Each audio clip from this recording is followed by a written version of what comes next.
What's up, people? We're back. We're here. And we're here to talk about Until Dawn. Was it as good as the game? I've never played the game, but I can tell you it wasn't. It definitely wasn't. Did they follow the source material of the game? Again, I've never played the game, but I highly doubt it. They probably just did some basic shit like they always do for games, video game movies, which I don't understand. But yeah, welcome to another episode of Horror vs. 30. And we are here. How's it going, guys? What's up? So yeah, like I said, Until Dawn. I never played the game either. So. Me neither. I do want to say this, but before we really dive into the movie. First of all, good evening to everybody out there. Hope you're all doing great. Gamer, how you doing today? How's it going? I am doing very well, actually. I'm happy to hear that. How about you, Trevor? Doing quite well. The movie, I'd like my time back, but besides that, doing great. I get that. And James? I had a good day. Watched a couple movies. Oh, nice. Yeah, today was pretty good. I do want to say it's about this movie. Wasn't a big fan of it, but it made me want to play the game. It made me want to check out the game. It really made me want to check out the game because I'm like, there's a few cool things that are probably in this movie that they maybe, I don't know, I'm gonna ask Gamer in a minute, that they may have pulled from the game, like super basic shit from the game, and just left out like all the great stuff that made people fall in love with the game. I could be wrong with that. Maybe they just took the title and that was it. I don't know. That's exactly what I was hoping to find out from Gamer. But before Gamer answers that question, we're gonna dive into ratings really quick. So James, what'd you give this?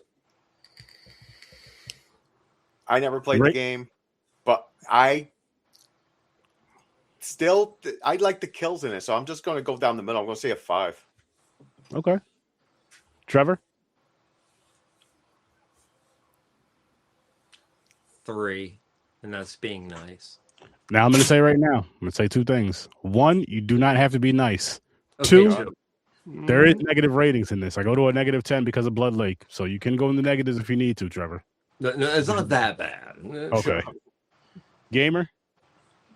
4.5. 4.5. I'll say 4. Now, Gamer, you play the game, right? Mm-hmm. How close was this to the game? So we've all been excited because we play Phasmophobia and we know that there's going to be a movie or something put in production for it. This is could be a foreshadowing or a very early and eager warning of what not to do to those who are about to make that production. It jumbles things from the game. It changes characters. The main character, it doesn't make a huge difference as far as male versus female, but certain aspects of the certain things that occur with the storyline and him being there looking for his thing and trying to figure out what the hell's going on. And they give you way too much, way too early. There's so many missteps in this. Although it does look good and there are things that are kudos to the game with the visuals on like the creatures and everything like that. And the creepiness vibe, they didn't even pull off the creepiness vibe of like the sound of his voice coming from wherever while you're in there are certain elements that you have to hit on with things. Still looked really good. Music was good, but even though it looked good, there was areas where it was way too fucking dark. So it distracts you and pulls you out of it at yet another point besides the pacing of the story.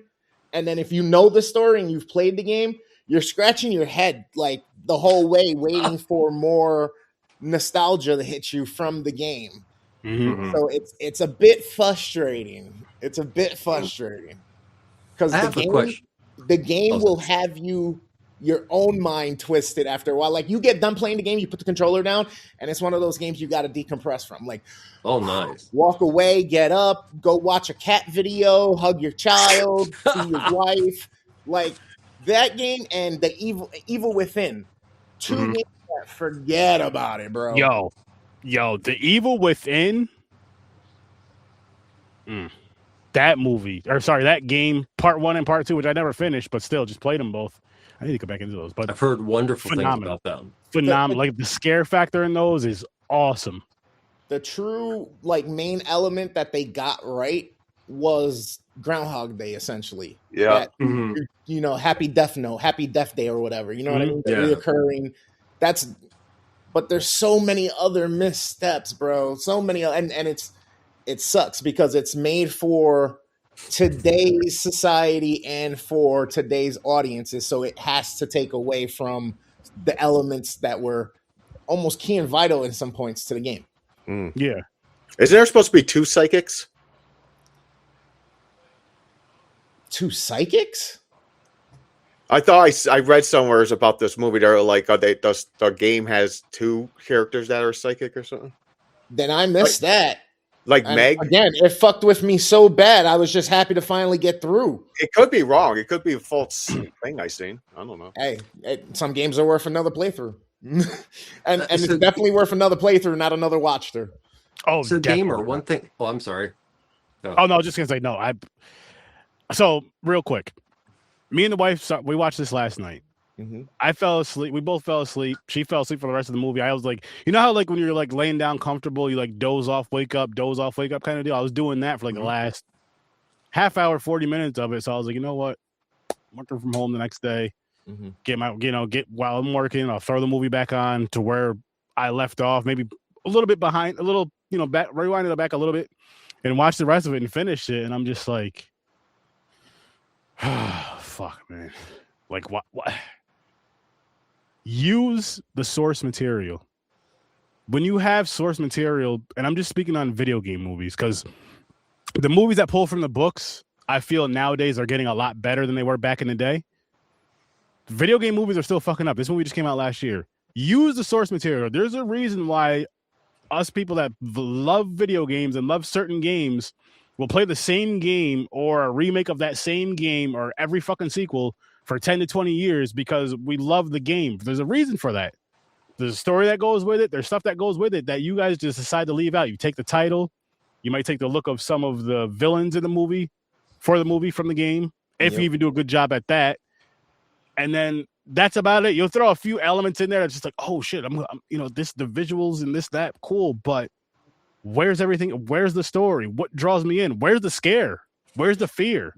Where's, again, what drives me here? Because if you guys can get better at this shit, you're going to drive the horror gamers and the people that love a game like this to the theaters, and then the horror fans in general to the theaters to like, holy shit. And then you may even get the crossover to, oh my goodness, this movie is this good? I should check the game out.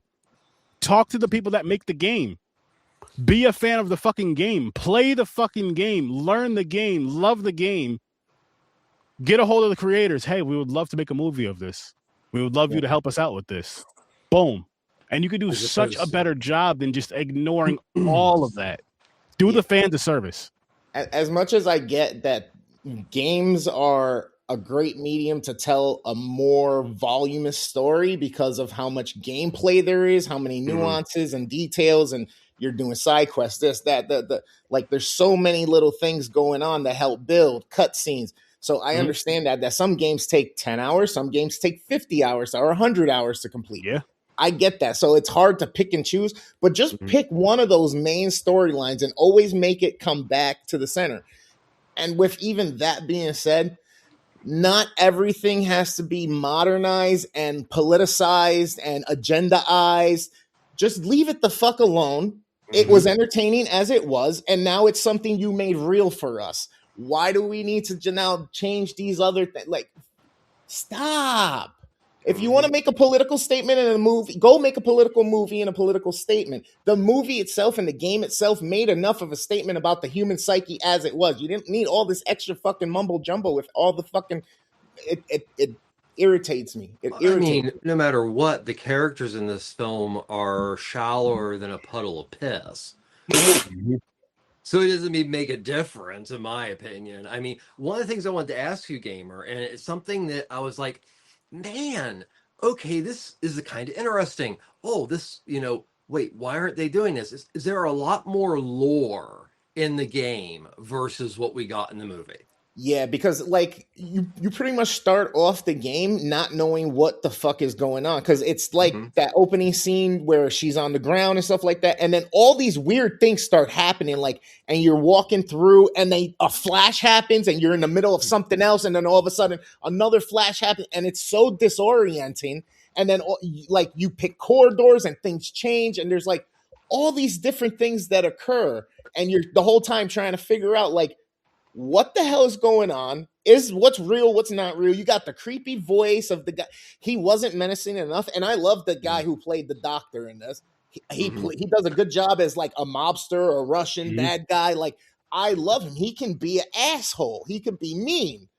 He wasn't really that like menacing, dreadful, and like where you get that sense he's really, really enjoying this, and he was more menacing running and the thing is, you don't even know who he is when you're in the game until like so far into the game. You don't realize any of the things about the creations or none of this stuff. You're just experiencing it, and then back again, and then it changes, and then you don't know none of that until like the third act of the fucking game. This thing. So do they lose their memory? 40 minutes in. I don't think they lost their memories. Yeah, every time they died, they didn't know what the hell happened. They go, I can't remember enough. That's why they had to record it. And the one girl was writing the name in the book every day. Yeah, she goes, we like died more than once because we wrote our names multiple times in the book. Well, I mean that wasn't like the film was written in a way that it was completely off. Yeah, and that's another misstep then too. If they did play it like that, but then the movie didn't even feel like, because every time they jump back, they're already in action, like they already know what's going on. You fucked it up. Like that's how the game is, but the game is also confusing, and you don't know what's going on. You don't know, you know what I mean? You know everything because you got the bird's eye view of it all. So good luck with Phasmophobia. I wonder if they'd be better off with doing, which I'm going to say something about Phasmophobia in a minute, but if they would be better off doing some of these video game movies into a series, like an 8 to 10 episode series, because then you have there's 10. Say if you did 8 to 10 episodes, that's 8 to 10 hours, an hour per episode. You have time to build character development because these games, like, I mean, they don't go. They do all that. They build it up. You at least learn about the main handful of characters. You learn about the main story, this, that, and the third. You could do that with a series. And then as far as Phasmophobia goes, Halo I think finally did it. I think what will work for them, two things I think will work for them. If I'm not mistaken, I believe whoever's making the movie is working with the creators of the game. And two, there's not really like a story of the game besides like ghost hunting. Yeah. So it's like they could kind of fill in a story, and hopefully they use the locations from the game in the movie. One way or another. I don't know how they'll get them there, this, that, and the third, but hopefully they'll kind of build around that, because I've watched a lot of like ghost hunting type of movies or something like that. Like Grave Encounters, for example, is a great one. I love that one. Or Ganjam Asylum, for example, which would be different from Phasmophobia, but similar to where like a group of people, a team of people go in and figure out if this is real and kind of go hunt it. So if they kind of go with similar to those, just with that, but tell it in the Phasmophobia way, I think they could do something good with it. I really do. I hope they don't fuck it up, but we'll see. And again, I also hope they got to recognize the ghost and try to stop it. Like have something like that. Just not going in and going, oh yeah, that's a banshee. Then go on to the next. Or like say if they had to do it to where maybe they put it in a movie to where like I like that too. Or if they knew like say. Just using Tanglewood, for example. Say Tanglewood had the Banshee in it, and they knew Tanglewood had the Banshee. Say the diner had the gore. You know what I mean? Say like each location had a different ghost, and they knew it was there. They just had to find it, make sure it was that ghost. Whatever the case may be, I don't know. But I just hope they pull like everything they can pull from the game, which is everything, and put that into a movie. But we'll see. Again, but would that work better as a series as well? If you really think about it, like would video game movies work better as series than movies? Because then I feel they can really go into more detail. Like look at Welcome to Derry, for example.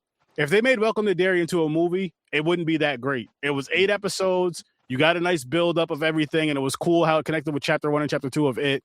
And I like how they're going backwards with it, doing prequel, basically, but they're connecting everything together. But they're doing it as like 8 to 10 episode series, which I think for a lot of stuff it works better than a movie does. And I feel maybe video games that want to be made into live action adaptations should kind of follow suit and do that instead of what they've been doing over the years, which is movies to where they ignore everything. May I interject? Yeah, of course. It kind of depends on the game and like the context of it. All right, because Uncharted, I love that video game series. It's an adventure treasure hunting game. You find like Shambhala, the City of Gold. You find El Dorado, and you're fighting the baddie who's the rich and wants the power or whatever, right? And you find these artifacts. And they did a good job with the movie, but that's all they did because they changed certain things instead of just literally giving us exactly what we play through. Because those games, everybody play through those games says the same thing. I'm playing through a movie. So it's already set for you. There's all these different connections and all this lore and like real historical stuff that some people may know about because that's their interest. Some people may not, and now they might go digging for that or educate themselves. But either way, there's this intrigue and there's a lore that just goes with that, so it's easier to do. They would have had much more success if it would have stuck to the character types from the game. Like Mark Wahlberg, completely wrong cast. Tom Holland, okay, I guess if you want to portray a younger one, but we didn't get a younger one until the 4th one when we see him. So that's why they did all of this, like trying to just congeal everything instead of just maybe doing literally what the games did and giving us a part 1, a part 2, part 3. Yeah. You know what I mean? Even if you just wanted to keep it that, instead of making it go all the way to 4 or 5, give us 3 solid and have the character in movie land have a good solid end to his story, whatever. But the fanfare's happy. They got what they wanted. It was, faithful and loyal to the original creators, which shows homage as well, but then also pays its homage to the people who made it what it was, the fans. No, you're right. You're right. And just to go back to what I was saying, it's heavy too, lore, it's gotta be fucking episode. And I feel lore is where it's at right now, as far as the transfer of video games, analog horror, movies. Everybody loves lore, and that's the big misstep, I think, massive of many, but one of the really big ones that David Sandberg, the director who also did the film Shazam, did for this film. What little things that were interesting, like the town and the sinkhole and the insane asylum and what's going on. And I think I understood, but I'm still not sure. Were they supposed to be the townspeople that were chasing them at the end? Or all the other missing people that turned into the creatures? Yeah, is it the missing people? And that's where I felt like, what little bit of lore there was just didn't. I can see that. And today's audiences need that. They've always needed it. But they especially need it now, as opposed to like, okay, we're going to start this. Like, I'm just going to watch the game. Watch the game. Okay, I'm going to try to make a movie feel like what I just did. But if the person who's making the adaptation doesn't want to dig deep, you kind of end up with what this is. You know what's crazy about that, Trevor? What? Is that we do live in the age that we live in, and you could probably go do that same exact thing and watch the actual game playthrough of cutscenes, everything, and it still be better than this because it's more involved. It explains more. It gives you more. You get more of the intensity. Like, I'm horrible at video games, and I hate it because I know there's all kind of great stories and concepts out there that I just can't get beyond like level 2. I watch some people play games because they take too long. If it's over 10 to 20 hours to beat a game for an average gamer, I won't even consider playing it because I'm like, I don't, not that I don't want to spend this much time on it. It's just I can't. I just Yeah, can't. exactly. You know what I mean? Mm-hmm. So it's like, all right, but I can get the entertainment out of it. I can learn about the game, and then I can go watch somebody play the game because we live in that day and age. Well, I always wondered why, I remember the first time I saw somebody I was around, a younger gentleman, watch people play Minecraft My on nephew. YouTube. And I was just like, this makes no sense to you. This makes no sense to me. And then once my kids started doing some of the same, I was like, oh, this shit's play by play. It's the new style of sports announcing, and it's also social. So, this is another thing. If you want to really appease fans of a source material, let's take video games, really capitalize on those special things that the fans love about that versus any other game. And I will end what I think about this film by saying one thing. It might have been a little better than Old Bull's House of the Dead, but I need to think about that. And that's it. I lowered my rating to a 3.5 because. And Gamer, I love the passion I see in you when you talk about this. That was like the one I was like, oh goody. And so that's really awesome. And also it makes me feel better about hating the movie so much. Now it is what it is. Freaking Chad. Aaron, move mine down to a 4. I got you. Chad, I hear you, man. I hear you. You know what? I do game like with the newer stuff, but I still love the Nintendo, the Super, the 64, all that shit. I miss playing those at times. I miss playing, and I have them all still. Well, my 64, my daughter has now, but I have them all still. And sometimes I want to hook them up and stream and play them like I used to. I think like a year or two ago, which I am going to get back to my solo gaming streaming because there's some games I want to get through again, and this may be one of them, or at least attempt to. I'm not gonna lie, because like Gamer was saying, like it's just tough with like you want to spend these hours on a certain specific game. Like I want to dive back into Resident Evil 7, which I did start it. I took a break, and I'm just like, fuck, man. Like because I have so much fun playing Faz with these guys and all these other games. I'm like, I do love that solo aspect of it with the story-driven games and all that stuff. Yeah, but this movie, man, it's disappointing. Again, it's disappointing because you have the source material, you have the cheat code right there. It's like it's like failing an open book test when your teacher's like, listen, it's all open book. The answers are literally right there. Page 1, 2, and 3 is all you have to read. Yeah. And they're just like, nah, fuck that. I'm just gonna go with what I think. Yeah. Like, why? I think part of it is they want to make it their own. And all right, so I have an idea for all directors and creators who want to take on a project as a passion project that currently exists in another medium. Involve the original creator. Yes. Kind of like Nintendo did and made sure and approved things. And then here's I think could be one of the golden tickets. Instead of you doing that, like James said, and just going, hey, I want to make it my own.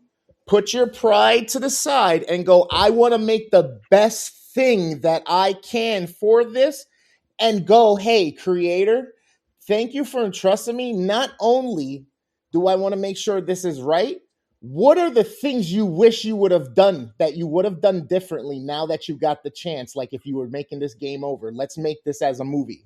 Let's make the fix that you want.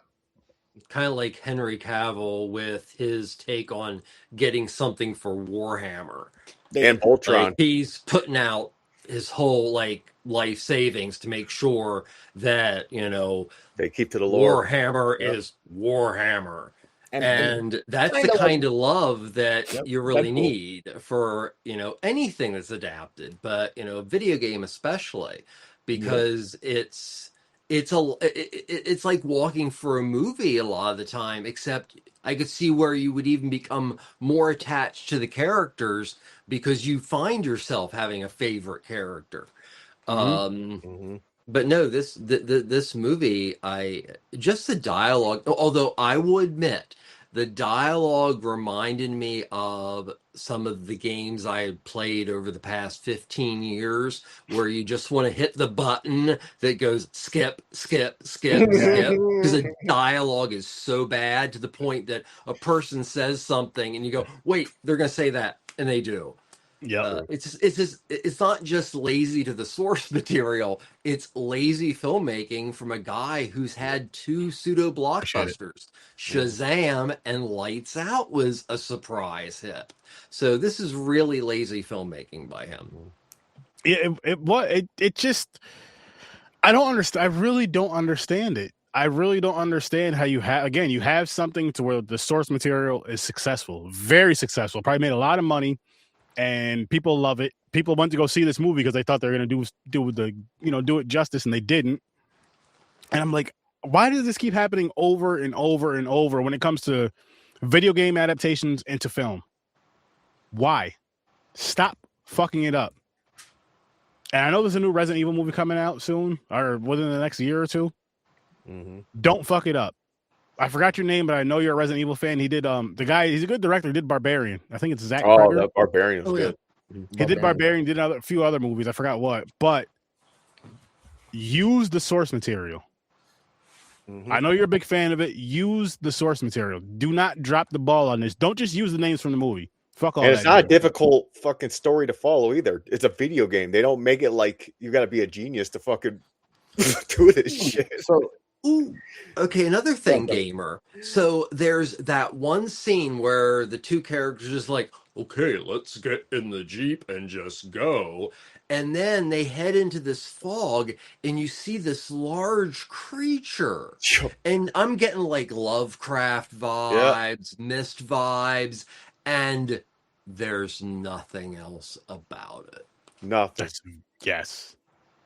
That was a major letdown because I'm like, ooh, I'm starting to. And then also the Wendigo thing. I'm like, how can you bring in a cryptid without bringing in more explanation why a person turned into a cryptid in an insane asylum? I don't know. Just by going crazy? Just accept it, I guess.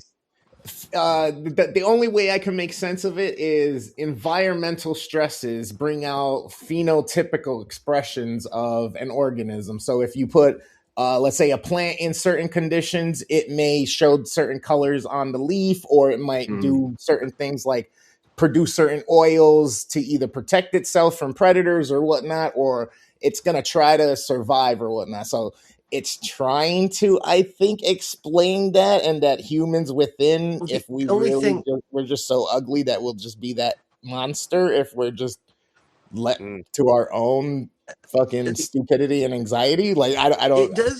It does kind of take from the Wendigo concept, because basically I was under the impression that the Wendigo versus the serial killer was, and this one I had to come up with myself compared to but I felt that it was all those souls and all that pain, and then they say hunger, but it's all that pain that leads to the creation of the Wendigo. But I had to come up with that one myself. Now the serial killer, is there any more, or is he just a blanket serial killer even in the video game? Man, and there's even with just the imagery of what the cover is, with the house and so much underground and stuff like that, and it decayed away. Like they only touched. They only touched. And when they did touch, if it was super dark, and it kind of felt like you were just in like the first level of a basement, like if you're trying to get to a bunker type deal. You know what I mean? It didn't feel like you were deep underground in corridors that you have to navigate and are like mazes. You know what I mean? Oh, by the end of the movie, I couldn't. If somebody said write a map, I couldn't do it. Like, tell us now, write a small map of where these characters are. This one's here. Yeah, exactly. There's no like flow to this film. And in most games, guess what you get? A map. As you uncover areas, it shows up, and you can either go into the menu or it comes up in the top corner of the screen. Well, they played with that. They try, and I even said when it popped out, when they got the map out, I was like, "Oh, it's the legend for the game." And you saw it for 1.3 1 second. Yeah, there we go. Mm-hmm. Another thing I didn't like about this movie, I don't like when every character survives. I'm with you on that. I'm like, well, this Melanie chick, they kind of totally forgot about her, so I'm assuming she's dead. Well, it was too late. She became part of the darkness. But the thing is, did they survive?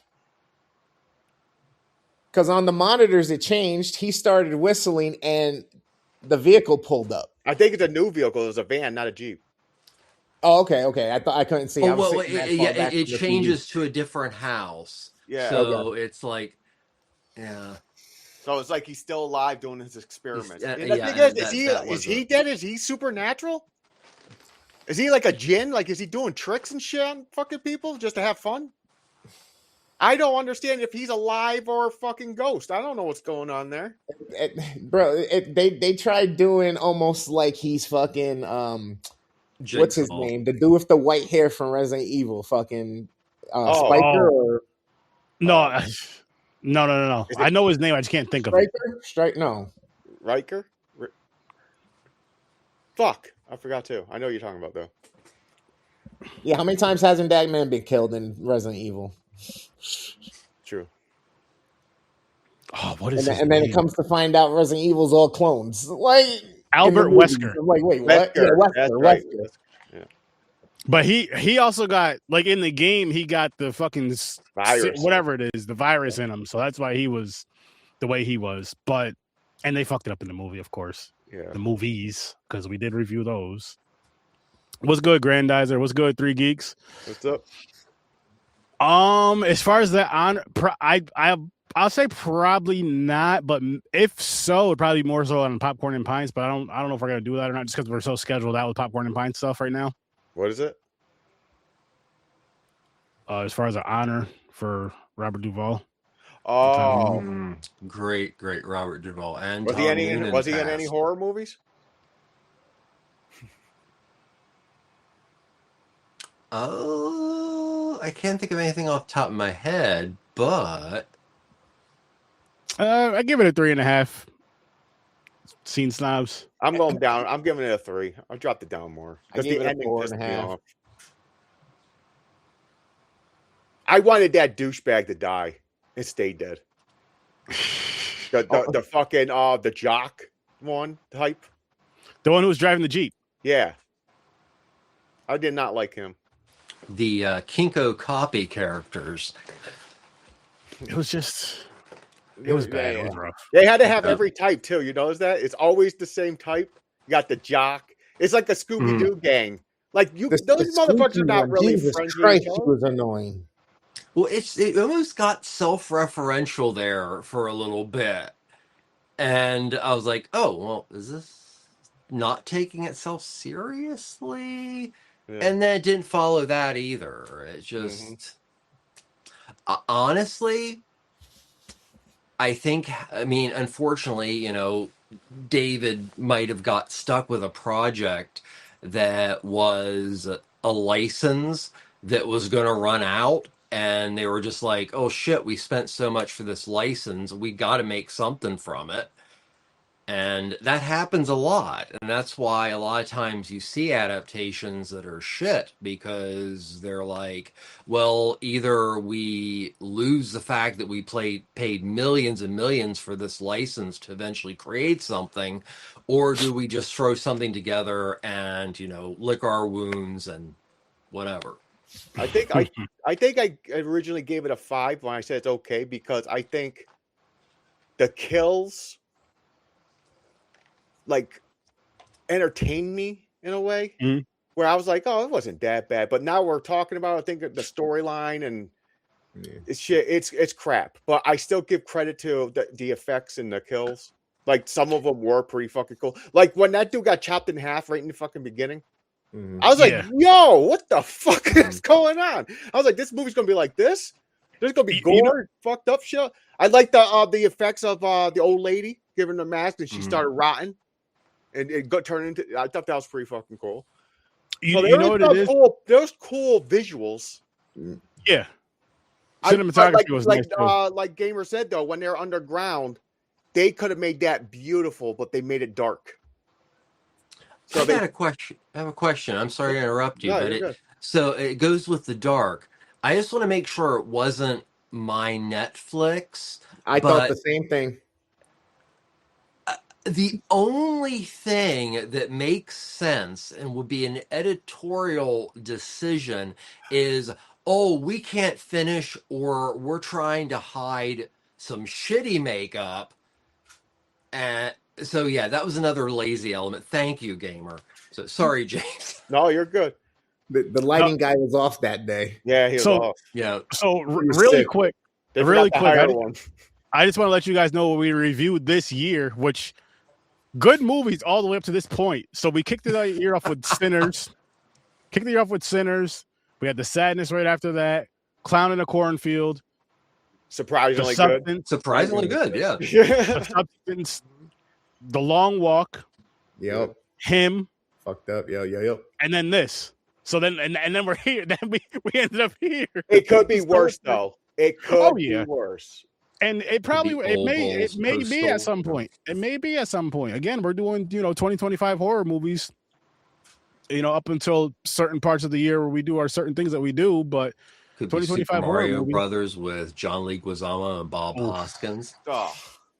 That was horrible. Sorry. They didn't do one thing right about that movie, about the story of fucking Mario. Like, what is got the names Fighter with Raul Julia and Jesus. The little Bond was cute. That's about it. They got the names right. I will say the newer Mario movie they did. I know it's not live action, but I had a good time with that. I had a real animated. I for that either. Sonic. Yes. Yes. How much lore is into it? I don't know, but it was good still. I mean, the story was fine. It was entertaining. There's not really much story to those games, really. Like Mario saved the princess type of deal, but they made her more badass. Mm-hmm. And Sonic just runs and collects coins and fights a boss at the end of the stage. Eat some chili dogs. You know what I'm saying? Yeah. Mm-hmm. 3 Geeks Street Fighter was fucking terrible. Street Fighter. And Street Fighter is Super Street Fighter is my favorite fighting game of all time. That movie, like, you know how when you watch a movie as a kid, like you're expecting like, oh, I'm gonna love this because it's Batman, or I'm gonna love this because it's Street Fighter. I fucking hated Street Fighter. Yep. I like Street Fighter the movie video game. It's called Street Fighter the movie. That video game better than the movie. Yeah, and it was on the Saturn. Yep. Bro. But other than that, that's the best thing I could say about that. with Street Fighter, I'm hoping all Masters of the Universe movies. Yeah. Oh. Yeah, they're all bad. Mm-hmm. It looks okay, but it looks like it has the potential to be a bit bro-ish. Yeah. I'm hoping Street Fighter and Mortal Kombat are decent, the new movies. The Mortal Kombat I'm not as concerned about, but Street Fighter, yeah. Here's what I'm hoping from Street Fighter. I'm hoping the original 1995 Street Fighter we got is like Street Fighter Part 1, like the game, the arcade game, the video game, okay? Mm-hmm. And now I'm hoping this version that we're getting now is going to be our Street Fighter 2 or possible Street Fighter 2 Turbo. You heard? I get what you're saying. That's what I'm hoping. Because that's when Street Fighter became Street Fighter. I'll even say Street Fighter 1 for the arcade was better than that fucking movie. And then we had the original Street Fighter 2 on the Super and Sega and all that shit, which was dope. But we'll see. The arcade game was shit. It was better than the movie. Shit. Okay, listen, if the arcade game was shit, the movie was Hot Runs. Hot Runs? Yeah. Spicy diarrhea. When you're eating too much spicy foods and you got the runs, yeah, that. Poor Raul Julia. And before you knew about wipes, you had to get the toilet paper wet. Last roll. That was so sad. Did so good. I know. He did great acting in it. Don't get me wrong, but it was just. But he was like Shakespearean level fucking actor, man. Wrong role, all that shit. And Jean-Claude Van Damme playing fucking guy. Here's another. Since we're talking about the Street Fighter movie, now here's my rant with that movie. You have, like, in the game, it's Japan, Back then it was USSR. You have like, you know what I mean? All the fucking places of where each character was from. And you just completely ignored that. Like, fuck this shit. Like, except why? for Chun-Li. Chun-Li. Yeah, maybe Chun-Li. And then we even did the other Street Fighter movie, the Chun-Li movie. That shit was bad too. Like, yeah, it was. That's just stop it. Stop it. Just listen. If you guys are gonna respect the source material from the games, cut that shit. Knock it off. Especially a fucking action movie where you only less dialogue, you're just more ass kicking. I mean, dialogue, and each character did have for one, I was such a fan of Street Fighter. Remember how video games used to come with the booklets? Yeah, to tell you how to use the shit and get you cheat. Not only that, but like Street Fighter would tell you how to use their moves, and it would give you like the each character's brief little story, the little background. Yeah. What now? Now, when you buy a game, you don't even get a book. You open up the game. Those are 99 cents each as a DLC. Yeah. I think I only played Wing Commander once. I didn't even know there was a movie called Wing Commander, honestly. No, I've never. Wait, what game? Wing Commander? Oh, dude. Oh, love that game. PC and on Sega CD. I had it on both. Oh, love that game. One of the hardest flight simulators for a kid my age, but man, I love that game. That and Sewer Shark. Was it Sewer Shark? I'm not sure. Yeah, I think it was called Sewer Shark or something like that. And it's, you're driving this fucking thing in the sewers, going like light speed, shooting at fucking like aliens and shit. It's weird. It was fun. Yeah, I never heard that one. All right, gents. So I'm gonna pull this charity thing up. I've relived a lot of nostalgia tonight. My apologies, everyone. No. Hey, listen. There's nothing wrong with that. Much better than this movie. Yep. The memories were much better. Yep. Yeah. So next Friday, the 27th at 7:00 Eastern time, Curse of the Swamp Creature. We are doing a script read for that, a charity script read for our guy. He's a friend of the shows, friend of the Scene Size, friend of Horror Research 30. He has MS. He's going through some rough times. We're gonna do a charity event. All the money, everything's gonna go to his GoFundMe. So link will be in the description. Let's fucking knock out MS and help a great person out, and have a good time with this script read, because it's gonna be fun, funny, and silly as they are. Especially if I end up being a certain character. Yep. We're not giving anything away. That's all we're telling you guys. That's all we're telling you guys, because it's gonna be fun. And I'm super, super, super excited for it. But now's that time, people. What time is it? It's that weekly rental time. And kick it off with you, gamer, for your weekly rentals. And I'm gonna bring them up right now, peeps. So here we go. Boom. Ladies and gentlemen, since I did such a poor job last week, here are my rentals from this week. I started off with The Spy Next Door. It just happened to be playing, and it was on YouTube's free list. I ended up watching it while doing a bunch of housework, and by the end of it, ended up saying, not bad. What was the second one? I'll pull it up again. I was just... Kick-Ass. I love Kick-Ass. I love Kick-Ass, yeah. It's a superhero movie, but it's got shenanigans and tabackery, and there's comedy, but go watch that and the second one. And then, of course, Jurassic World. Who doesn't like a modern-day Jurassic tale of love, dinosaurs, death, and despair, and world-ending calamity? Starring Chris Pratt. It was a great time. And then Demolition Man. It's a classic. It starred with Sylvester Stallone and Wesley Snipes. And if you're a fan of action movies and the 90s, you probably know it's probably one of Wesley Snipes' best performances as well. Yeah. So, aren't they making a follow-up to that? They're making I think it's a reboot or yeah, because I thought they were both like tied to some like recreation of Demolition Man. Really? Nice. Interesting. Yeah. Interesting. So that's Gamer's weekly rental report. Boom. Wait a minute. So did you say it's worth the late fee? Okay, yeah. Are any of those movies worth all of those movies worth a late fee? I would say all of them are worth a late fee except for Spy Next Door. Although fun, it's not one that you always go back to. If it's on, you catch it, you don't mind it. Okay. Okay. James, what about you for your? All right. So this week I watched not many. Gamer watched more than I did, but I only got 3 movies in, not counting tonight's movie. So the first one I did watch was Godless. I wanted to see this when it first came out, but it wasn't available in the US. I think it was Australia only. I think I'm throwing a fucking curveball there. I don't know, but I finally seen it, and the story itself, it's not bad. I mean, it's okay. It's a good exorcism twist. Kind of, it's one of those. Is it psyche or is it really a demon? Mm-hmm. It's that play on religion in a way. So. Okay. It's not bad. Mantis, that is a I seen it on Netflix. I was in the mood for seeing someone get their ass kicked. So I was like, oh, what's this one? And I've been into Korean movies lately. Oh, nice. I've been watching a lot of dramas too, Trevor shows. But what was I say? Mantis is pretty cool. I just wish it had more fighting. It was more like, it was kind of like a mafia thing. Organizations want to take over each other. They want certain, like the old school rules to be broken and all that stuff. So it's entertaining. Get me wrong. It's fine. Then Chocolate I watched this morning.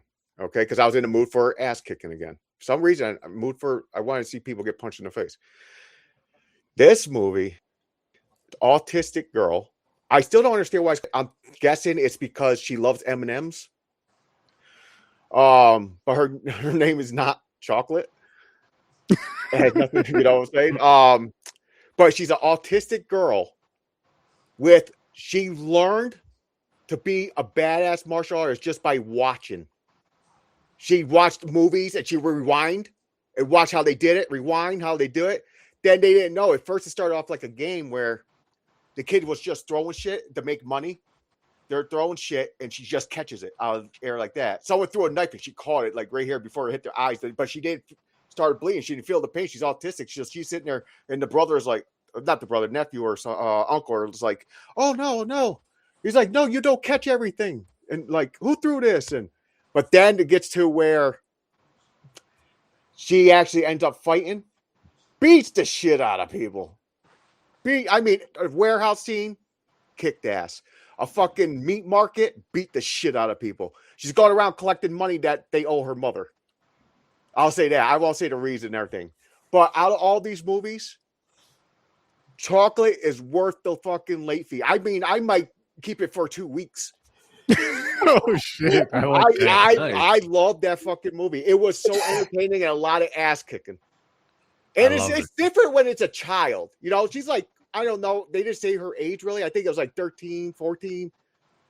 She's going around beating full-grown men's asses. One of the movies she was learning the martial arts from was Anbak. The flying knees and the fucking elbows and stuff. Yeah. I was like, yo. That's high, isn't it? Awesome. Yeah. That's my weekly Reynolds. Very nice. Nice. And Trevor? Oh, well, I'll first say that I would actually these are 4 movies I saw this week that are worth keeping a day or two. So let's start the other way. Hands of Orlac, a 1960 Christopher Lee film, directed by a guy named Edmond Reville, who was a French filmmaker who did a lot of French New Wave films. It was released around, well, it was latter, but some of you might remember a horror movie called Mad Love. And both these are based on a story and also a silent film. But what makes this one really interesting is it really plays on the idea of subliminal in the mind. So Hands of Orlac was my first film for this week. Nice. Odio mi cuerpo, or I Hate My Body, is a film that is part of the Spanish subversive movement post dictator Franco. by Leon Klivnovsky, who did a lot of science or horror films and also westerns. Now, when I picked up this film, I got it from Mondo Macabro. I assumed it was going to be a piece of shit. And the film starts out very much in that way. There's a guy who's cheating on his wife, and he and the woman he's cheating with end up running into a bridge, and their car explodes, and they're both virtually dead. And then the doctor named Adolf comes in to say all this, and then you have his nurse proceed to say, "Well, you could continue those experiments you did back in World War II with the Nazis." I'm thinking this is going to be the worst piece of shit ever. But what happens is the guy's brain is put in to the woman he was with's body, and I'll be honest, it is one of the most transgressive and massive feminist statements, which includes references to the Catholic Church and also Spain post and under Franco. So definitely recommend that one. Okay. Nice. Lo Spectro, or The Ghost, Ricardo Freda. This is one of the films he did without Mario Bava. It's a great companion piece to another gothic, beautiful film he did called The Horrible Dr. Hitchcock. Kind of gaslighty in its plot, but just beautiful Italian gothic stuff, written by the legend Ernesto Gristaldi. Mm-hmm. And a really intriguing film, La Campana de Inferno, or The Bell from Hell, that the director, Guerin, actually died before the end of the film, and a pretty major legend of Spanish cinema, Juan Antonio Bardem, finished the film. It's also part of that post-Franco Spain subversive cinema, and it has a lot to do with class and things of that nature, but it takes it to such a surreal end that the characters are visually compared to and brought to a level of being cattle slaughtered in an abattoir. I wouldn't say it's an entertaining view, but it's definitely a fascinating film that takes some major chances post-Franco Spain. Okay. Nice. Now, really quick, Trevor, I can't remember if you said this or not. Were any of those movies worth the late fees? All of them. All of them are worth okay. the late fees. And I watched Hands of Warlock twice this week. So nice. Wow. Nice. So I guess I'm up next. Ooh. So I'll kick it off with Valentine. I actually watched that. I believe we watched it on Valentine's Day. Or no, we watched it that Sunday. Mm-hmm. And it's a fun slasher. It's a really, really fun slasher. It starts off with kids. I believe they're in middle school at a school dance. There's one kid that gets bullied all the time, and one girl lies on him, put some smut on his name, throw some dirt on his name. They were making out under the bleachers, and these boys seen him making out, so they're just yelling shit at them. And then she said that the boy attacked her, which he did not. It was very consensual. And then they grow up to adults, and some shit happens, some slashing happens, and it is entertaining. It's worth a one-time watch at least. I wouldn't say it's worth the late fees, but it is worth a one-time watch. And all these movies I'm about to tell you about are on Tubi. Movie number 2, The Plague. This one here was an interesting film. I wish they got deeper into the story and as to why certain things happen. So there's a part where it starts out where there's kids, like the kids in the town, all of them are in a coma for 10 years. And they all go into coma at the same exact time, and they all wake up 10 years later at the same exact time. And they're violent as shit, just fucking people up and killing and all that.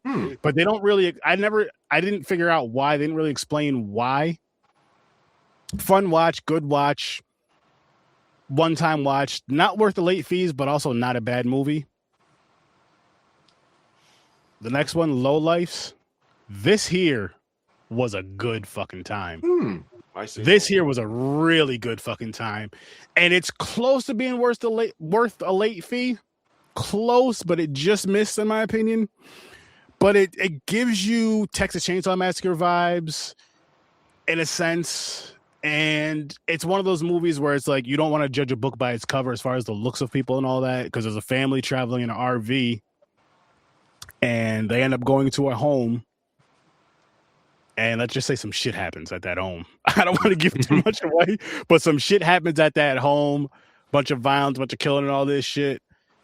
And you're just like, oh my gosh, I would have never thought. Definitely worth the watch. Not worth the late fees.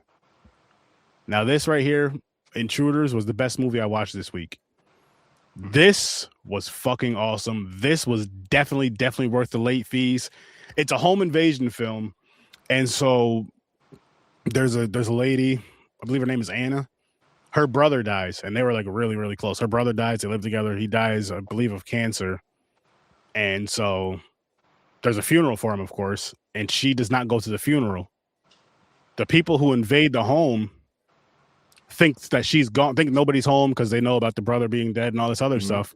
So they come and invade the home, and let's just say they get into some shit they didn't think they were going to get into. Especially once they found out that she was there alone, a single female there alone. They just, oh man, there's so many surprises in this movie and so many gems in this movie. I was just like, this is something I would definitely. This and low lives I would watch again, for sure. But this one is definitely worth the late fees, 100%. Go out and watch it. Honestly, I would say watch all 4 of them. But if you were to only choose 1 or 2, I would say Intruders and Low Lives, definitely. I would say watch Low Lives first, then watch Intruders. But yes, definitely worth the late fees. Definitely had a great time with it.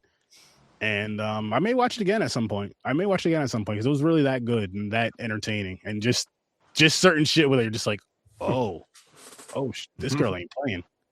This girl is not playing at all. Gotta get to this wheel now, guys. What's good, Jalen? Gotta get to this wheel now and see what we will be slicing and dicing next week. Hopefully it's better than the shit we watched tonight. But if not, I blame Mick. Never seen Villains. Nope. Never seen Villains? No, never seen that either. You guys see that Psycho Killer movie? I seen that that's coming out. I seen a not a trailer. I seen like a picture of it earlier though. I do want to see it. It was made by, who was it made by? Shit. Fuck. It's on the tip of my tongue. It's on the tip of my tongue. I gotta go to the phone. I just had it. It's coming out. It's coming out tomorrow, right? Well, technically tonight, but yeah, on Friday. Yeah, tomorrow it comes out. Let's see what we got. Is it Frankenstein? The new Frankenstein from last year? Oh, good. I wanted to see that. I heard some really good things about this. Oh, Guillermo del Toro, legend. Frankenstein. So that's what we'll be watching next week. We'll be slicing and dicing that. And I'll tell you guys this.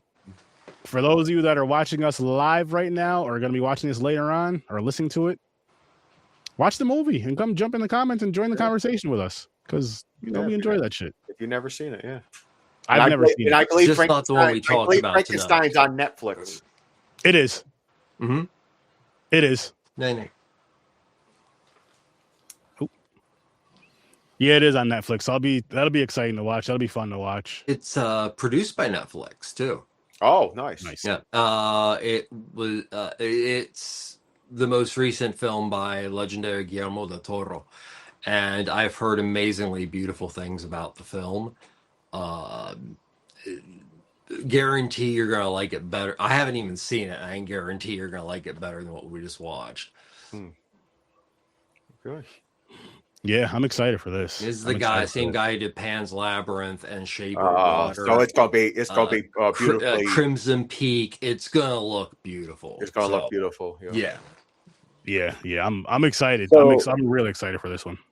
So one of the people who were doing Psycho Killer is involved with The Long Walk, and some of the other ones that was involved with was fucking some of the other movies we just saw actually recently too, or we've seen before. Boy, Gone. What the fuck was the other one that I was like, yo, that's awesome? Andrew, here we go. 7, 8mm, Panic Room, Sleepy Hollow, and they're all working on that Psycho Killer movie. So we'll see. What do you do in Panic Room? He was screenwriter. Andrew Kevin Walker. He was the screenwriter. Yeah, I mean, it's a 7mm and Panic Room were both really good scripts. Oh, I can't wait. I can't wait to watch Frankenstein because it's one of those that came out. I was like, I want to see this and just didn't get a chance. I didn't go out to movies last year a lot.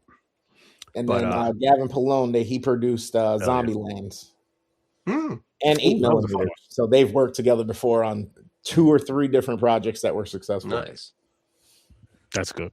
That's good. That's really good, actually. But shit.